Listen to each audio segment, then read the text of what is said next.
So ನಿಫ್ಟಿಯಲ್ಲಿ invest ಮಾಡೋದು better sir ಅಥವಾ ಗೋಲ್ಡಲ್ಲಿ invest ಮಾಡೋದು ಬೆಟರ್ ಸರ್? ನೋಡಿ, ಯಾವುದೇ ಒಂದು ಅಸೆಟ್ ಕ್ಲಾಸ್, ಅದು ಶೇರ್ಸ್ ಆಗಿರ್ಬೋದು, ಗೋಲ್ಡ್ ಆಗಿರ್ಬೋದು, ರಿಯಲ್ ಎಸ್ಟೇಟ್ ಆಗಿರ್ಬೋದು, ಬ್ಯಾಂಕ್ ಡೆಪಾಸಿಟ್ ಆಗಿರ್ಬೋದು, ಯಾವುದೇ ತಗೊಳ್ಳಿ ನೀವು, ಎಲ್ಲ ದುಡ್ಡನ್ನು ಒಂದು ಕಡೆ ಹಾಕಬೇಡಿ ಅಂತ ನಾನು ಹೇಳ್ತೀನಿ. ಸ್ಟಾರ್ಟಿಂಗಲ್ಲಿ ಏನಾಗುತ್ತೆ, ನಾರ್ಮಲಿ ಈಗ ನನಗೆ ಶೇರ್ ಮಾರ್ಕೆಟ್ ಬಗ್ಗೆ ಜಾಸ್ತಿ ತಿಳುವಳಿಕೆ ಇರೋದ್ರಿಂದ ನಾನು ಎಲ್ಲ ದುಡ್ಡನ್ನು ಶೇರ್ಸ್ಗೆ ಹಾಕ್ತಾ ಇದ್ದೆ. ಅದೇ ನಮ್ಮ ತಾಯಿ ಏನು ಮಾಡ್ತಾರೆ, ಅವ್ರಿಗೆ ಎಲ್ಲ ದುಡ್ಡು ಬರೀ ಚೀಟಿ ಹಾಕ್ತಾರೆ, ಯಾಕಂದ್ರೆ ಅವ್ರಿಗೆ ತಿಳುವಳಿಕೆ ಅಷ್ಟೇ ಇರೋದು. ನನ್ನ ಹೆಂಡತಿ ಏನು ಮಾಡ್ತಾಳೆ, ಎಲ್ಲ ದುಡ್ಡನ್ನು ಎತ್ಕೊಂಡೋಗಿ ಬರೀ ಚಿನ್ನಕ್ಕೆ ಹಾಕ್ತಾಳೆ. ಅಥವಾ ನಿಮ್ಮನ್ನು ಕೇಳ್ತೀನಿ ನಾನು, ನೀವೇನು ಮಾಡ್ತೀರಾ ಅಂದರೆ, ಸರ್ ನನಗೆ ರಿಯಲ್ ಎಸ್ಟೇಟ್ ಒಂಚೂರು ನಾಲೆಜ್ ಇದೆ, ನಾನು ಎಲ್ಲ ದುಡ್ಡನ್ನು ಲ್ಯಾಂಡ್ಗೆ ಹಾಕ್ತೀನಿ ಅಂತ.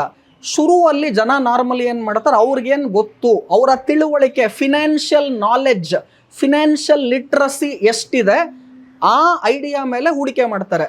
ಬರ್ತಾ ಬರ್ತಾ ನಿಮ್ಮ ದುಡ್ಡು ಜಾಸ್ತಿ ಆದಂಗೆಲ್ಲ ನೀವು ವಿಂಗಡಣೆ ಮಾಡಿ ಹೂಡಿಕೆ ಮಾಡಬೇಕು. ಅಂದರೆ ನನ್ನ ಹತ್ರ 100 ರೂಪಾಯಿ ಇದೆ ಅಂದರೆ ನಾನೊಂದು 20 ರೂಪಾಯಿ ಗೋಲ್ಡ್ಗೆ ಹಾಕ್ತೀನಿ, ಇನ್ನೊಂದು 20 ರೂಪಾಯಿ ಮ್ಯೂಚುವಲ್ ಫಂಡ್ಗೆ ಹಾಕ್ತೀನಿ, ಇನ್ನೊಂದು 10 ರೂಪಾಯಿ ನಾನು ರಿಯಲ್ ಎಸ್ಟೇಟ್ಗೆ ಹಾಕ್ತೀನಿ, ಇನ್ನೊಂದು 10 ರೂಪಾಯಿ ಬ್ಯಾಂಕ್ ಡೆಪಾಸಿಟ್ಗೆ ಹಾಕ್ತೀನಿ, ಇನ್ನೊಂದು 20 ರೂಪಾಯಿ ಶೇರ್ಸ್ಗೆ ಹಾಕ್ತೀನಿ.